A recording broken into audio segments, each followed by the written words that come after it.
your pastor to, leaders at your work, whatever that looks like, governor, president, like praying for they all need our prayer, right? Whether you agree with, especially our politicians, whether you agree with the decisions they're making or not, like there's so many scriptures that talk about even evil leaders heard from the Lord, and the Lord's will was still done through these different things. So no matter where you're at from there, just pray for your leaders. They need wisdom. They need a ton of wisdom, right? Our president needs a ton of wisdom. And so, praying for those things. Praying for our community, obviously family. I'm a firm believer that wherever you live, you're supposed to be there. So praying for Atsiko. We're praying for Roger, praying for Maple Grove, like praying for the areas that you actually live in. And it's okay to, again, make those lists and just pray into those kind of things. So I think that's key. And if you do have the book, if you don't have one, I have them here, so just let me know. But if you do have the book, I think it's in part 3 that there's like prayer strategy. So, if you want to map it out and say, Monday I pray for these people, and so that way you have like a starting point, and then you just kind of let the rest of it unfold. Yeah. I want to share one other thing that has kind of what to do with this, but I don't know, I really felt it heavy in my heart of I don't know if, hopefully this is speaking to someone, but sometimes I wonder if people are like, okay, but like the big why, like partially like why are we taking the time? Why are you guys here?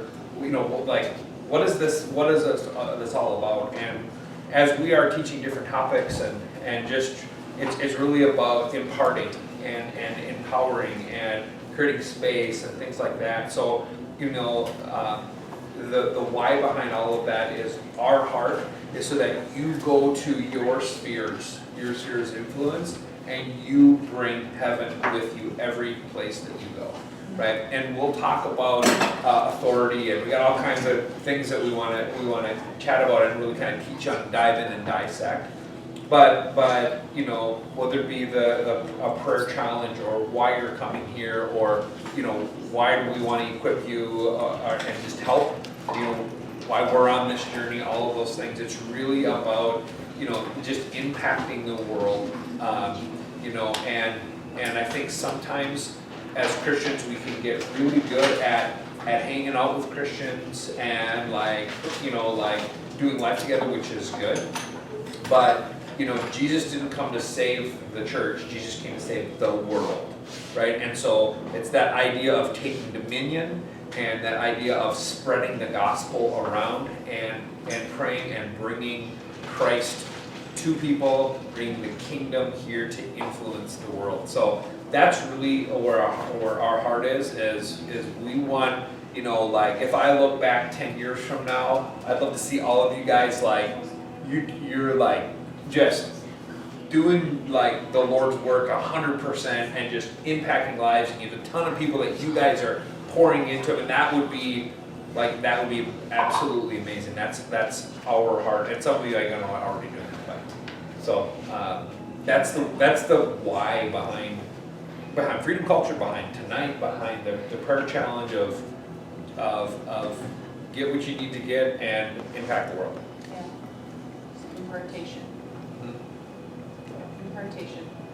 It's really important when you have, when you have gifts and experience in your life that you impart things to people, because leadership and gifts are not given to people to impress, but to inspire and empower growth in other people. So I think it's awesome even now that, we're coming together and really spending our Friday night just being like, okay, Lord, how do you want to grow me? How do you want to challenge me? How do you want to move me toward that discipleship place and become everything that you're calling me to be? Not just whatever I can be here on earth until I die, but like, what do you have? Because I love that what you said was the vision that you had, is that God had you in his heart and on his mind before you were ever even thought of to your parents, or before you were ever even born. because that's how valuable your life is today. The timing of your birth in this earth was not an accident. You are right here. Even Jesus, it says that he was born in the fullness of time, right when the time was exactly right. So you guys are here in this earth in 2019 for a reason, and there's something really powerful that God is doing in the earth right now. And he's just stirring up the church in a way that is so amazing, and it's so amazing to be a part of it. And so you're jumping into that and just not being afraid to be vulnerable and let him do in you what he wants to do is such a powerful space, and you're going to find your life empowered and impacted in huge ways. And the purpose of that is to impart and impact other people. So as we kind of move into this last bit of time here, we're going to just spend time kind of praying. We want to pray over Megan. We want to pray over you, and just pray over your health and pray over your life.